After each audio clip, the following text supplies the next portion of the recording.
All right, there we go. All right, so we'll get started. Welcome, everyone. Thank you for logging on and attending this evening's program. My name is Matt Schumann. I am on the programming team here at Cary Library. Before we begin, just a few notes. Please let me know if there are any technical issues. I can try to resolve those for you if you send them to me in the chat. You can also send questions and comments in the chat. This program is made possible by the generous donors to the Cary Library Foundation. I'd like to now introduce two members from the Art History Babes, Corey and Natalie. They are from a group of 4 art enthusiasts who have a podcast and blog talking about many aspects of the art world, and their website features work on helping students with their AP art history exams. They also published a book in September called The Honest Art Dictionary, a jovial trip through art jargon, available at Porter Square Books or your favorite local bookstore.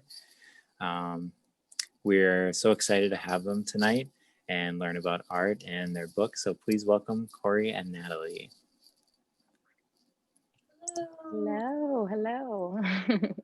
Thanks for having us, and thank you, Matt. Introduction. Yeah, we're Corey and Natalie from the Art History Babes. 2 out of 4. 2 out of 4. We are the hosts and producers of the Art History Babes podcast, which we've been doing for close to 5 years now. It'll be 5 years in April. We also have a website and a YouTube channel and a Instagram and kind of a whole platform. We have our Patreon as well. And we recently published this here, The Honest Art Dictionary, which we're very excited about.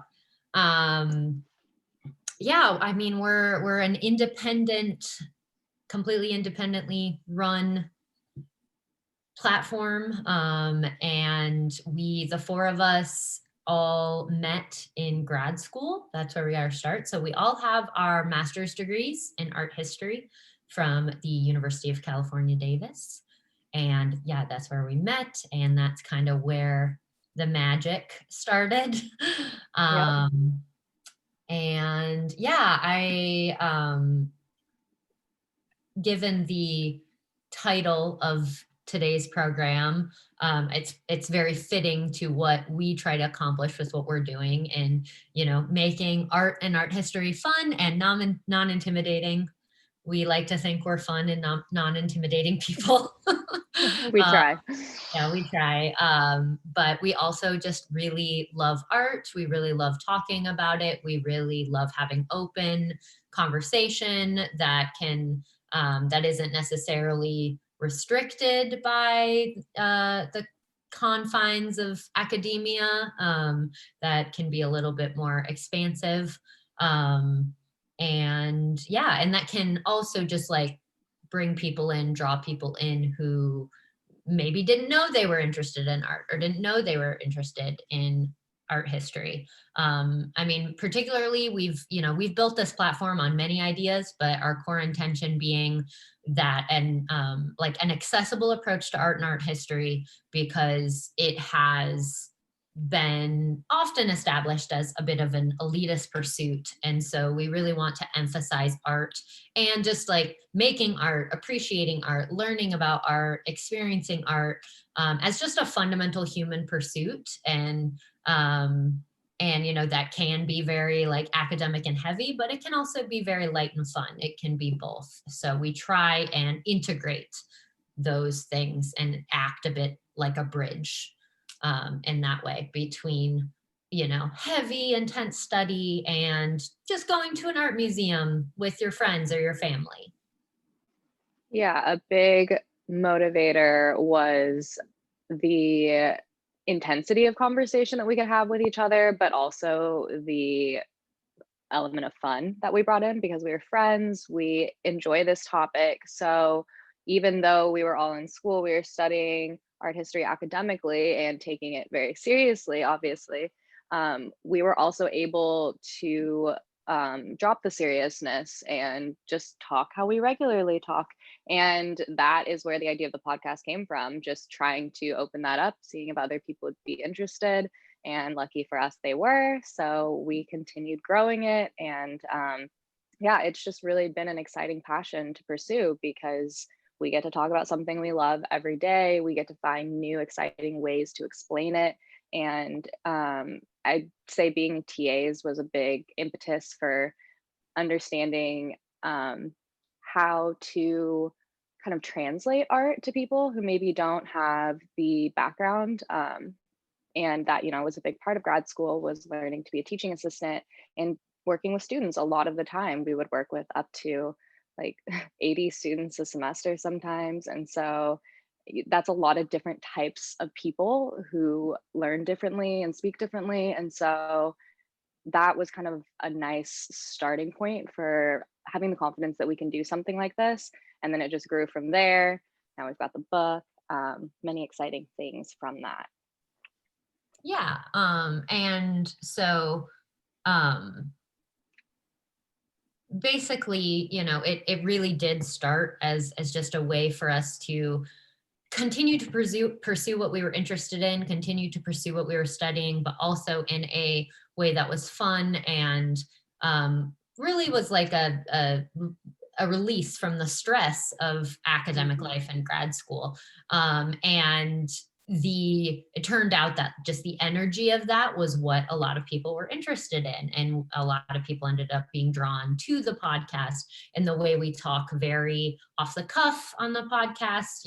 We basically, the way our approach works is we have a topic, we research it heavily, we spend hours on research, so we have the information, but it's not a lecture. It's not like I'm sitting here and regurgitating information. It's very conversational, which speaks to kind of something we'll talk a little bit more down the line, but speaks to the development of education in general and virtual education particularly. We think we're really shifting into a place where education is a lot less about just being lectured to and a lot more about conversation. And like those connections is where like a lot of the real education happens, between maybe someone who has an expertise in something and someone who doesn't. But in those moments of connection is where really interesting things can happen. And I think that definitely applies to art, and it definitely applies to art history. And I think we also all had a frustration with the idea that something as expansive and beautiful and exciting as art would often be constrained to boxes, constrained to categorization, constrained to specific dates, specific ideas, which was largely the impetus for the book as well. We wanted to help give people an understanding of art terms and art historical terms, but not in a way that was like, this is what this means, and there's no wiggle room, and because that can be very confining. So really just kind of I guess maybe a bit of an organic approach to education in the arts is part of what we do and what we focus on, and really emphasizing that like art, despite the fact that it is often aligned as like an elitist thing, is actually a very malleable thing. It can, the experience can be whatever you bring to it, and that's okay. So really,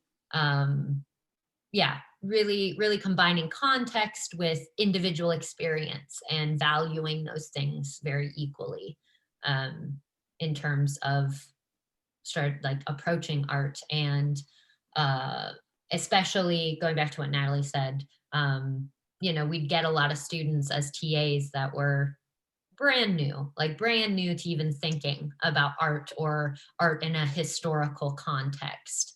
And the last thing you want to do in that situation is like alienate a student, or alienate a person. You want them to be excited. You want them to connect, because ultimately, at least what we believe, is that's what art is about. It's about connecting to your human experience and the human experience of others. And in the case of art history, the human experience of people throughout history. Yeah, and we had already had this background and this training in art at art history and art as an academic discipline, but we also know full well and appreciate that it's a human practice and there's a lot of humanness in that. So we just really aim to bring that humanness back into the art history conversation. It seems like something that the art community is a little bit ahead of the art history community in, yeah, finding that connection, reminding people that this is a human experience, it's a human expression, and you can use that to explain history and explain big ideas, but you can also use it to pose questions and like not answer things, and that's fun too. So we really try to bring all of that in. On top of it, we don't limit ourselves to the stereotypical art history topics or time periods or mediums. Like we have covered, what are some of our more interesting ones? We've done tarot cards, we've done comic books and graphic novels, we've done I don't know, hot Yeah. takes on things that are just you would not even connect back to art, but we can do it. We like, and you can too. And that's the whole idea, is just reminding people to be expansive in their thought process and not limiting. And I think art history for a long time felt very limiting to people. Yeah, definitely. Yeah. And there's something incredibly joyous and exciting about making those wild connections between like, yeah, something you saw, you know, in whatever the like latest Marvel movie was or whatever, and then like something you learned in an art history class, and like making those connections is like, that's where we get back to what art means to us as people, and why it matters too. I think that was a big part of it, and that's something we really stand on, is that from our perspective, we really got a sense that if some things didn't start to shift in the world of academic art and art history, specifically the study of art history was gonna die. And that's still a concern. You know, there's still lots of critiques of academic art history being dry, being stuffy, being non-relatable. That's a really constant thing, being oppressive in some ways. And so we're like, we obviously love this study. We took it up. We decided to get master's degrees in it. So there's something about it that we really love and appreciate and respect. But we were also very aware of the ways in which it just felt stuck and limiting. So like, we're one example. There are lots of different platforms and, you know, Instagram accounts and people out there that are trying to refresh art history in different ways. We're doing it in our own way, which is, you know, by creating this content that kind of feels like you're, you know, hanging out in a living room or hanging out at like a bar with just people talking, and that seems to attract a certain audience, and I'm excited to see how it continues to grow in different directions. But it definitely, yeah, came from this place of like, okay, like we have to do something different, because I mean, even like our art history MA program was quite small, which is normal. These programs are small, these degrees are getting more and more limited, and the jobs are getting more and more limited. So in the world of art and art history, it really felt, to us anyways, that it needed to be spiced up a little bit. So that's part of what we're trying to do, is just like bring as many people in as possible. Like, we do not care if you have a background in art or art history. We still think you have something to say. So. Yeah, exactly. Maybe more to say, because if we've learned anything, it's that academia can not always. Listen, I loved college, I loved grad school, I love learning, I love seminars. That's why we do this, because secretly we just miss, I think, getting in groups and talking. But you know, at the same time, it can be limiting, and there can be a lot of pressure put to know something specific really, really well and be an absolute expert at that one thing. And that is valuable, and it can be valuable, but we also believe in a little bit more of a holistic approach, and we like to bring in as much information and as many comparisons and context as possible. So we like people to come in with, the best type of person is someone who doesn't necessarily have a background on traditional art history, but they are excited, they have stuff to say, and they know about something, like everything overlaps with art. And we really just want to encourage people to not be intimidated by art. Like, don't be intimidated by museums, by galleries. Don't be intimidated by artists. Like, talk to them. Like, artists want to talk about their art. And yeah, just if I think it comes back to, if you ever in a situation where you feel like someone is trying to make you feel small or like you don't have a place in the conversation, then just remember that that's says more about them than you, and find someone else to talk to. Like, this is supposed to be a conversation that is for all, and it only gets more exciting, like, the more that we can bring in. So yeah, whatever your random, like, wherever your visual excitement comes from, I know that's a weird phrase, but wherever you get visual excitement, like, focus on that, look at it, sit with things that you enjoy, ingesting, and really look at it, and go from there. There's so much to unpack.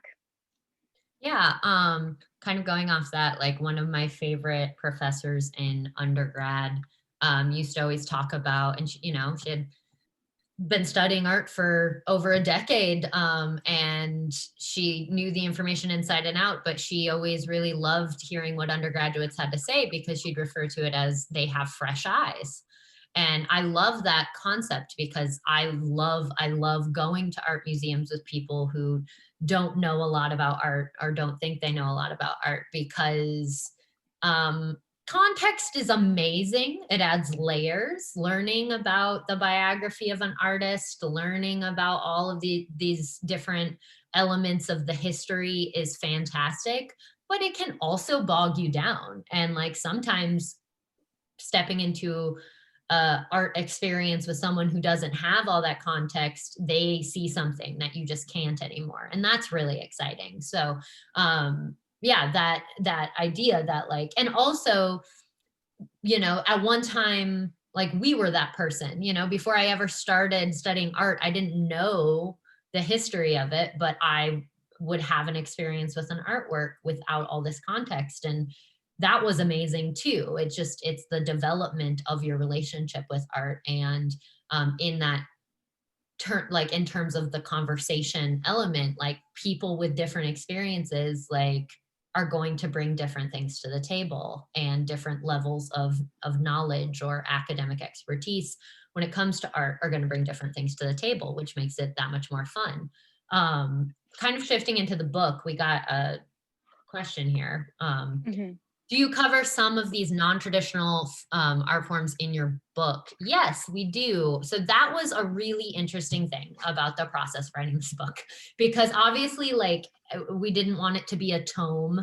Like, it couldn't be like this giant book of Yeah. all the art forms. We had to cut it down a lot. It just was not within, our publishing deal. Like, it just wasn't. It wasn't doable. It was, the idea was that it was an accessible, like, kind of coffee table book size. So, we had to keep it to a certain length. And finding that balance of, we want to explain the terms, we want to explain all these words that are like high art words that people might not know. But 100% we wanted to bring in new things that you didn't typically see in art dictionaries. So, for example, like, you will find so many of the classics, you're going to get a definition of cubism, you're going to get a definition of abstract expressionism, you're going to get a definition of all these more typical art words, but then we tried to bring in as much new information as possible. Like, I wrote a couple of the entries involving more AI based art. So like AI art is defined, so artificial intelligence art, data visualization, which is an art form that like coders do, diving into Bio art. yeah, bio art, using like actual biology, like bodily things to make art.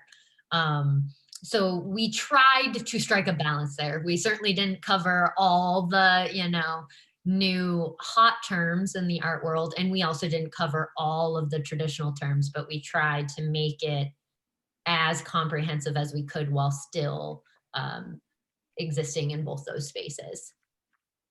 Yeah, definitely. I'm like wondering if we should read one now or wait a little bit. Yeah, read one, Nat. Give you an idea of kind of the style, because also in addition to the content, the concept for the book was very much to get our unique like podcast voices out. Like it's not a super just like straightforward, like we throw in jokes, we throw in a lot of contemporary references. There's intentional play with things like spelling and word choice, intentional play that we fought for. yeah, that we had to fight with our publishers for.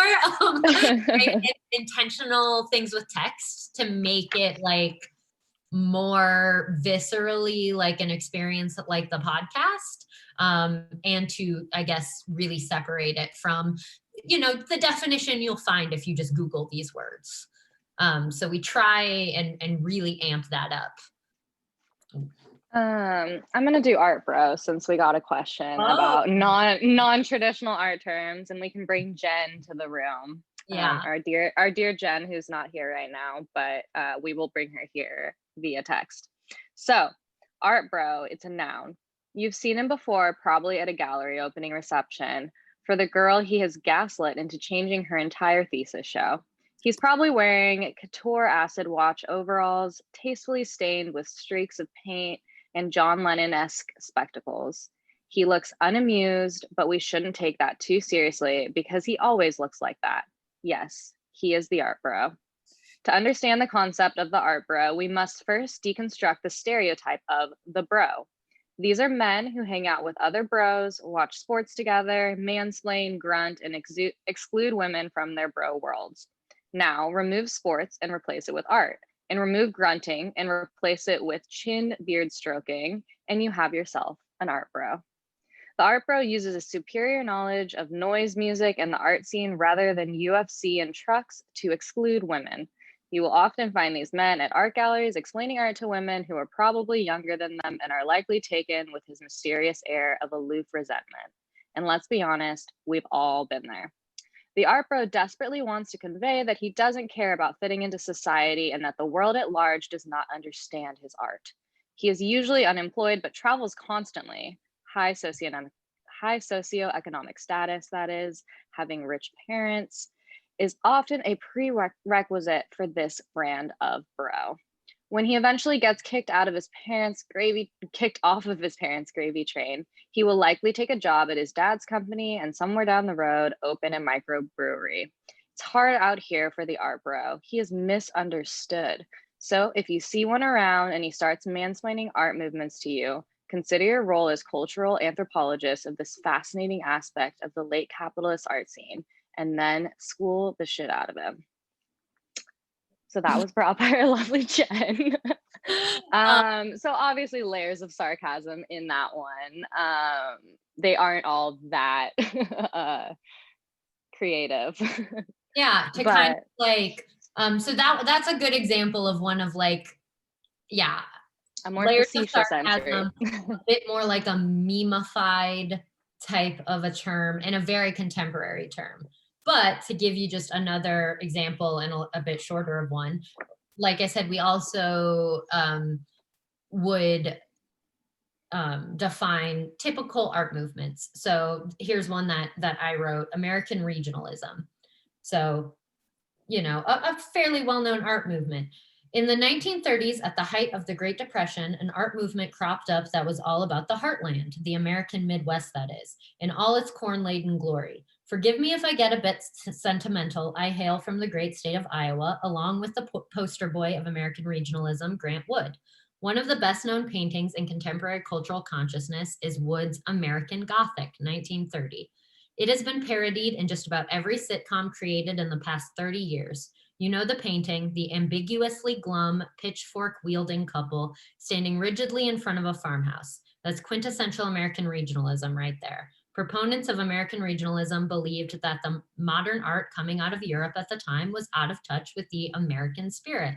American regionalists chose to focus on realism and storytelling in a way that celebrated the lives of hard-working Midwestern folk while capturing the raw reality of rural life during the years of the Great Depression. So that just kind of, gives you an idea of the breadth we were going for in terms of trying to be very current and have fun with being very current, but also educate people on these terms that you need to know for your art history courses or that help you understand your experience at, whatever art museum. So yeah, once again, going back to what was said at the beginning, that like bridge element, right? Like,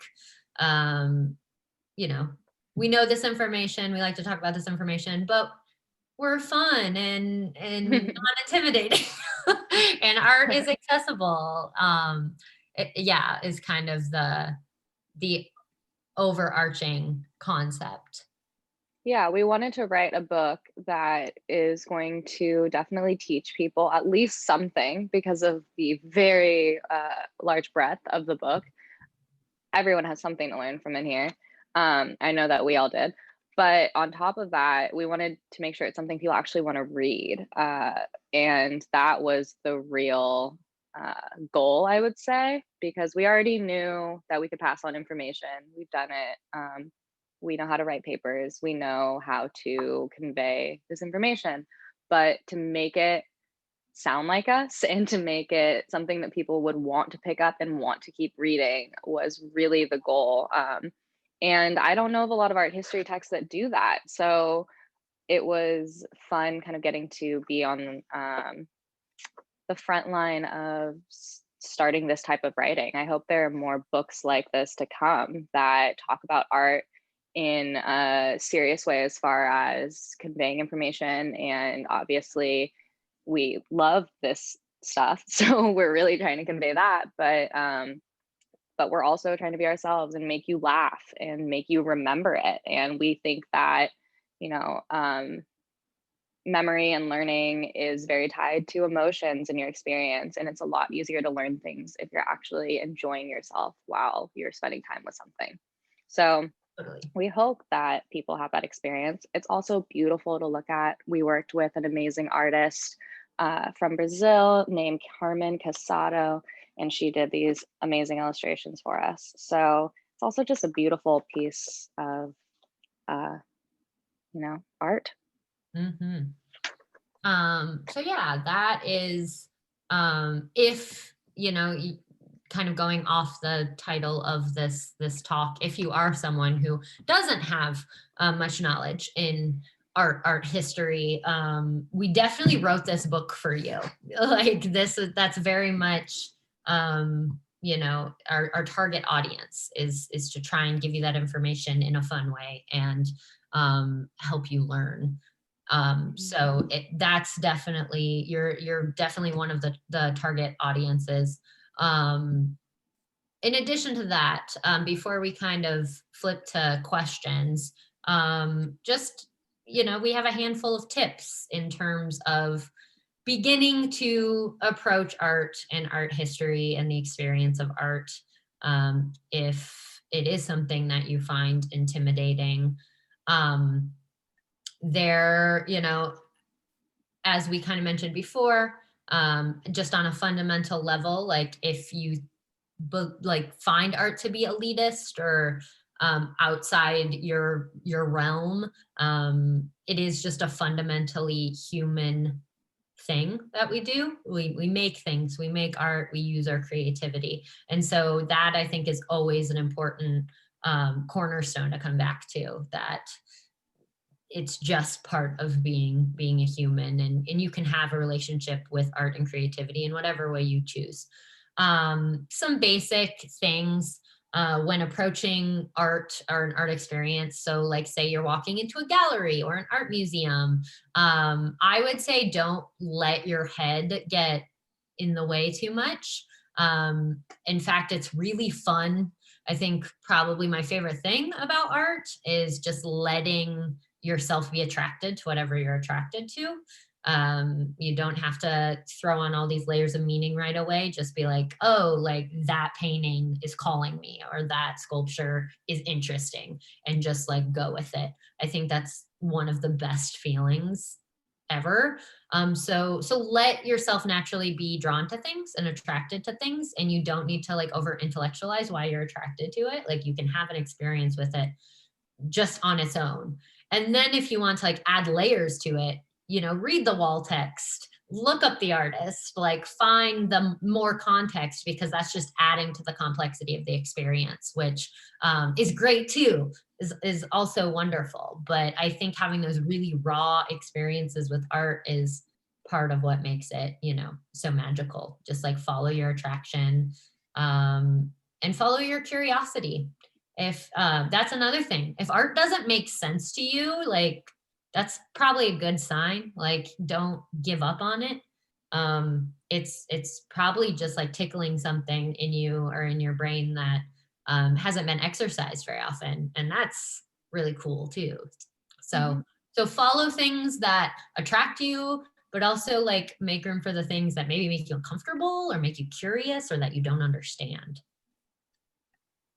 Yeah, definitely. I think using, well, first of all, just to like reiterate what Corey said, like there's no wrong way to do it. So don't think that you're going to do it wrong or you're going to visit a museum wrong. Yeah, it's whatever you make of it. It's whatever you want to do. It's whatever you're drawn to. And I've been the person who feels the need to like look at every single thing and read every wall text, and it can be very draining. So if that's not what you want to do, then don't do it. Definitely don't do it. Follow your curiosities. Don't be afraid of not knowing something. Like we all the time will admit that we don't know things. There's this, you know, amazing thing called the internet. There's books, you can find things out, but don't be shy about not knowing everything. Be excited by the thought of finding out something new or exploring something that you've never thought about before. Or, yeah, if something makes you uncomfortable, discomfort does not have to be a negative experience. It can be a growing experience. It can be a seed being planted. So, yeah, just open yourself up to what you can learn, what you can experience, what you can maybe create. Like maybe it'll spark something in you that you'll want to create more. And that's another way that you can get into art, is if you are someone who is tactile and likes to do things, try your hand at making things, whatever they are. It doesn't need to be, painting or drawing. It can be whatever is a creative art form, and then maybe that will be your bridge into learning more. So really just trust yourself and like do what feels natural to you. We've both had plenty of experiences with visual art at different points in our life. Corey's been a performer. Like there are a lot of things that we do that overlap with art. And I think that those things have only expanded our understanding and our connection to it. So there's no wrong answer. There's no wrong way. Any form of expression that speaks to you is valid. So don't try and shut things off because maybe they don't feel serious enough or like real art enough. Like that, put those ideas out of your head. It's silly. And it also, like, that was an experience, as much as we all are grateful for our education and our grad school experience, because we really did have a wonderful experience, and obviously we all met there, and we also came out of it very, very burnt out, because sometimes over intellectualizing can take some of the magic out of what you love about the thing that you're studying. So yeah, the knowing more information and knowing more facts isn't always the answer. In fact, sometimes it can be very exhausting. And it can, I know for me personally, I definitely went through phases where I just was too focused on not knowing enough. Like, I don't know enough of this information, which that's a never ending hole. Because like you always don't know enough. Like, there's always more to learn. Like, The so more it's like, you learn, the more you realize how little you know. And that is really the cycle. so it's just like, that's a nowhere road pretty much.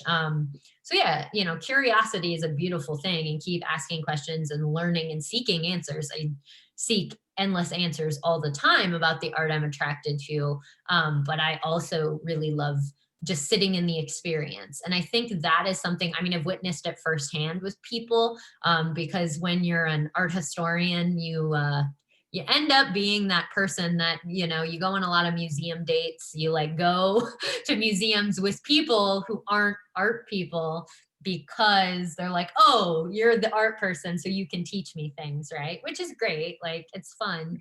But you end up in that situation a lot. And often I've been in situations where people like want a magic answer. Like, what is this all about? Like, what am I doing? They want very concrete answers.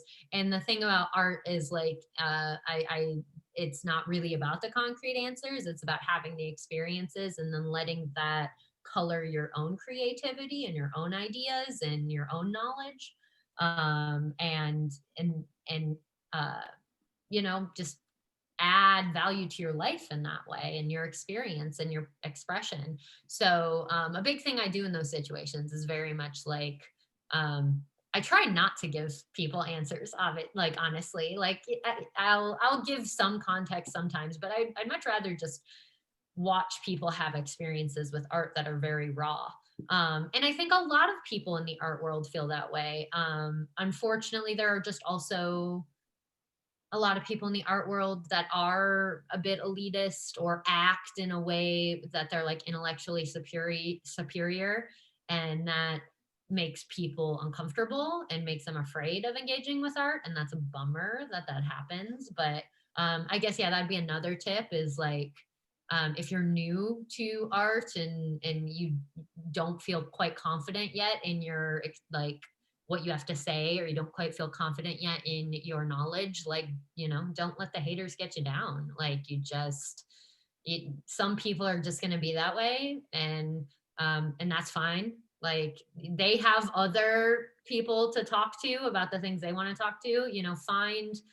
Find people in the art world, be they artists or curators or just friends that dig art, to talk to about these things. And that's equally as valuable as, talking to that hotshot art dealer or whatever. Some might say more valuable. He might say more valuable. But yeah, I guess, that's kind of like some of our tips, some of our story. We can keep talking about like the book and some of the things on our podcast, but also, if you have any questions or things you'd like us to talk about specifically, we're happy to answer them. Feel free to either write them in the chat or just unmute yourself and talk directly. Please.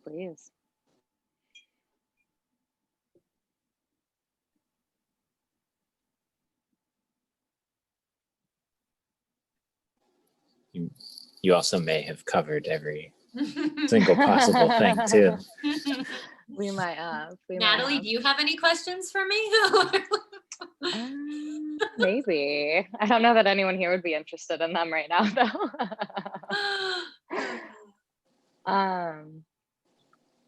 Yeah, and I also just, while we're waiting, if any questions come up, please cut me off. But everything we were just talking about is also a great way to ever just get you through a situation where maybe you suddenly don't feel confident and you're feeling overwhelmed by a situation with art or with someone talking about it. I'll just ask open-ended questions and just kind of bring the conversation back to a place that there is no right answers, and just get kind of philosophical about it and just keep opening things up. And that is a great way to kind of stave off any elitism that tries to creep its way in. I have a question if you'd like. Do you think that there are, maybe it's a bad question, but do you think that there are wrong interpretations of art? Because I wonder sometimes if that's what can be like off-putting for some people, is that they feel wrong, and that's playing into like the elitism thing, but that they feel wrong because they thought something, but they're like, that can't be it. Mm-hmm. Yeah, I personally, no, I don't think there are wrong interpretations. I think there are lots of people out there that would disagree with me on that. I think also, especially if you find someone who, I don't know, is an expert on a very specific type of art, they're going to get very, they often get very territorial, possessive over that specific type of art. So if it doesn't kind of fall in line with what they've researched and know, you might get a response more like that. It is definitely what scares a lot of people. I think it's both Natalie and I think experienced our fair share of fear of that in trying to be in like art history academically. You don't want to look like you don't know what you're talking about. And so are there people that will respond to you like maybe your interpretation's wrong? Sure. Do I think there's such thing as just a completely wrong interpretation of art? No, not really, because I am definitely someone who believes that the interpretation of art is it's a relationship. It's what's happening in the middle. It's what's happening in the connection between what an artist created and the experience you're having. So yeah, maybe you didn't have the contextual information, and maybe your interpretation is heavily leaning on your experience and not quite so much on the experience of the artist. But that's still valid. Like, that's still a valid interpretation. And then someone else maybe has more of a historical basis, and so their interpretation is a little bit more of a balance between what the artist said they were trying to say and the experience you're having. But yeah, especially like I have had plenty of art experiences or like moments worth of work of art before I read the wall panel, and then I'll read it and I'm like, oh, okay, so that's actually very different than what I thought. But I don't think that makes the interpretation invalid. I think it's just like, this is what it made me feel. So yeah, I mean, I think that's a great question, because I think that's probably what a lot of people are afraid of, is being wrong. And I can't promise there aren't people that will make you feel wrong, but like ultimately, I think that kind of limits the whole experience of the artwork personally. Yeah, exactly. Like an interpretation and experience, I feel like those kind of get to be your own. And it's one of those things that no one should really get to, have too much judgment about it. But I think, there are facts about artwork that are set in stone, and there is technically right and wrong, because who made it, when, things like that are generally things that we know and are a straight answer. Even the artist intention, sometimes we know and can say for a fact, but we don't always. And some artists genuinely don't want that to be something known. They want it to be open.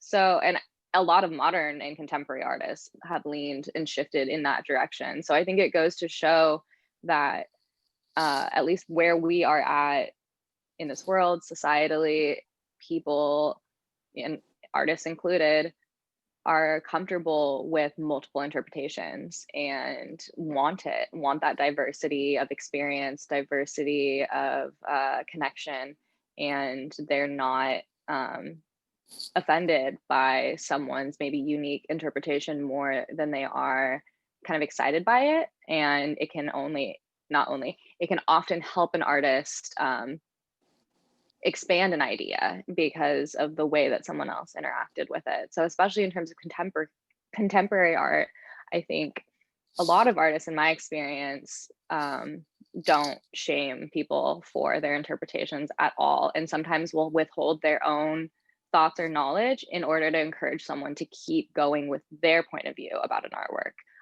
because that's, important to the artist. They want to know how this thing they created affects people, how it interacts in the world, and that can be something really valuable you're bringing to the table. So try not to be afraid of that or shy. Yeah, a really fun thing that definitely happened to me a few times, like, and being someone, who studies art and like writes about art, is like in grad school, we were working with the MFA artists for their catalog for their work, and we would write for them. We would write like a catalog entry about their work. And I remember the artist I worked with, I was kind of like working through the ideas with her and kind of jotting down what I was going to write about it, and she said, like, the way you put this into words is very different than I would, or it's like you see things that I don't see. And that's part of like what it is. Like, art historians are not out here writing objective reality, like it's our knowledge. We're bringing our knowledge of art and our, oftentimes, because art historians often write, and our use of words to create a new understanding of an artist's work. And sometimes, there are going to be artists that don't like that, but also there are a lot of artists that appreciate having that alternate view, or that more complex view, or that next layer. So yeah, ultimately it's a very complex thing. I don't think anyone should ever make you feel like your interpretation is wrong. However, like, you will be challenged on it. And that's like kind of part of the fun. Like, talking about art is a lot of back and forth and like challenging each other's ideas. And that, like, I love doing that. I love doing that all the time, but I will never like tell someone like that is the wrong way to experience this artwork, because that's taking away the person's agency in the experience, which is a bummer and makes it a lot less fun, in my opinion. Yeah, as someone who's been challenged by Corey many a times, I can tell you she's never told me that I'm flat out wrong. I can confirm. Another question I had too is I feel like abstract art or contemporary art kind of gets targeted in like, being difficult to understand, or like, even though like, oh, my kid could paint that, or something like, like a Rothko painting, which I personally like, stuff like that. But like, I guess I can also see their perspective where like, it's just one color or it's two colors on a giant panel. I don't get it. What would you say to that, or to help understanding that? Or maybe you even address that in your book as well. We definitely do address it in our book. It's a loaded question for sure, but it's one. Like, it's hard. It's hard to say, because I get it. Like, I understand why people have that reaction. Like, I totally understand. I understand the like, my kid could paint that reaction. And so like, I can relate, like I could relate and see where that is coming from, for sure. And I also know that there is a pretty common thing with like contemporary and modern art. Just the way it's talked about, even in just like art theory, is a lot of people don't like to be made to feel stupid. And so I think a lot of people have experiences where they think that they're being made to feel stupid. I do think that's a perspective that you kind of have to shift on your own. I personally, when I see art that I don't understand, I get so excited by it. I do not think that I'm dumb. I do not think that I am like, incapable of understanding. I don't put that like, what's this person doing? Kind of narrative onto abstract art, because if I don't understand it, that just means there's something there to explore. There's something about this. Like, it didn't just end up there. Like, someone made it, people appreciated it. Like, there are all these like elements to it, and likely to the story behind it, to the theory behind it, that are worthy of exploration. And it definitely, in my opinion, does not exist to make you feel stupid, or it doesn't exist to make it's not like, just because you don't understand it also doesn't mean it's meaningless. It's its own language. Like, abstract art is definitely its own language, and it's trying to express something that maybe isn't super literal. Like, that's the best way to describe it, abstraction. It's an abstract way of describing something, or expressing something. And it's asking you to join in on that. It's like, abstract art wants you to sit with it. It wants you to take the time with it, definitely. And yeah, and just the like, my kid could do that. We've heard it a million times. It's just fundamentally false. Like, like, kids make great art. I love children's artwork. Yeah. I really I think kids are brilliant. I think the creativity that comes from children is just amazing. But your kid couldn't paint a Rothko. Like, they could not. Like, that's just Yeah. not. That's It's just a fact. That's a false statement. Yeah. It's just not the same thing. So, There is I guess my instinct is like, if you're afraid of abstract art, you should spend more time with it. there's a documentary that name, my kid could paint that, and how it like follows, like, I forget, what is she, like 7 years old or something in it, but I don't know, it just made me think of that too. Yeah. Well, and I think in the book I think I'm talking about visual representation, and I refer to it as a gateway drug to abstract art. And the idea that, like, if abstract art doesn't appeal to you on the offset, then don't force it. Start somewhere else and like come around to it. But likewise, if something draws you in visually and then conceptually you get really frustrated, explore more. Like, don't let that be something that stops you from learning. Let it be something that kind of helps the curiosity grow. And to the people who say that their kid could do that, just go like look up actual footage of artists making some of these abstract work. The technicality and the time that goes into these, at the very least, it might be interesting to some people, because I think that that's something that I don't know if it's kind of a 21st century thing, but people want to put like a one-to-one, like, how much time did it take you to do this? How much time did it take you to learn the technique? And all of that adds to the value of the art. And it can, but it's, not all art that is valuable took a lot of time in the, in the basic way that we would think about it, because The actual we could production argue of the object. exactly, because all art making is a long line that goes back to, I mean, forever. Like, you are ingesting things that help you create always, from when you were born until you are now. So to try and pinpoint, where a piece of art came from is just, I think, a impossible task. But as far as the quantifiable time and all of that, like, you're better off trying to turn off that part of your brain that says that you need to fully understand the value of something, and try and look for value in all the potential ways. And a lot of abstract art deals heavily with conceptual art, and it's layered with things that don't necessarily have to do with the visual, and that can get very, very interesting. So yeah, if you're visually drawn to something, look into it. If you don't like something visually, you also never have to read about it. Like if you don't like Jackson Pollock, if you don't like splatters, like then find something else.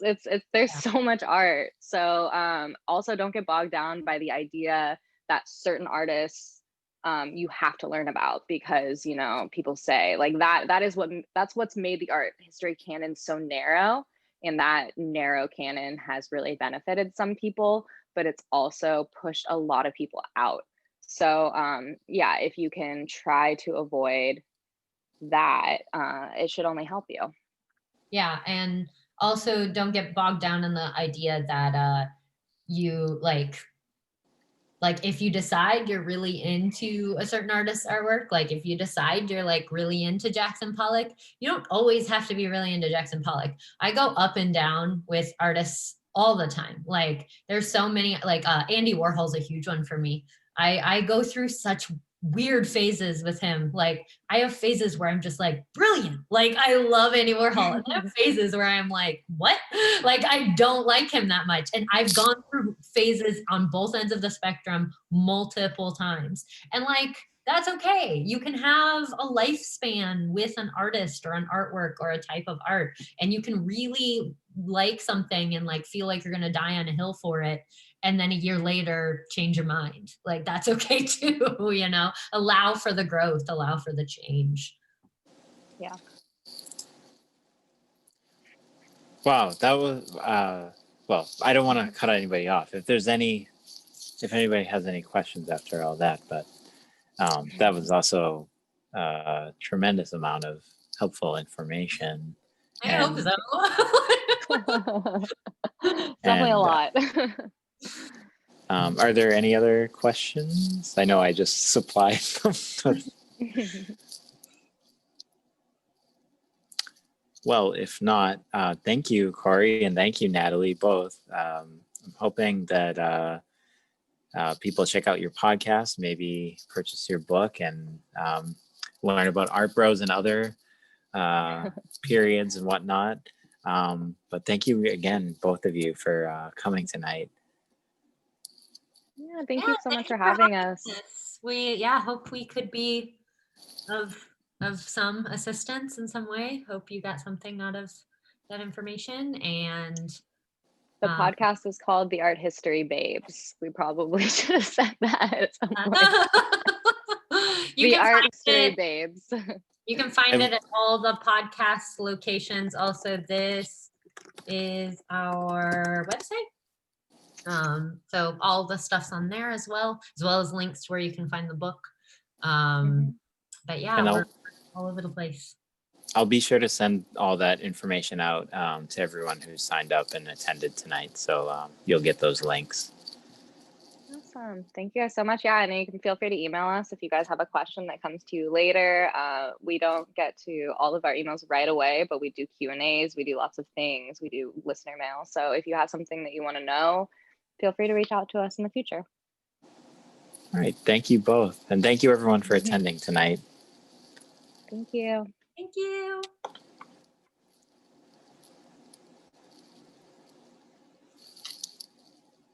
I didn't know if you guys wanted to stay for a second to just recap, or we don't have to. Sure. No, thank you for the questions. Those were great. Yeah.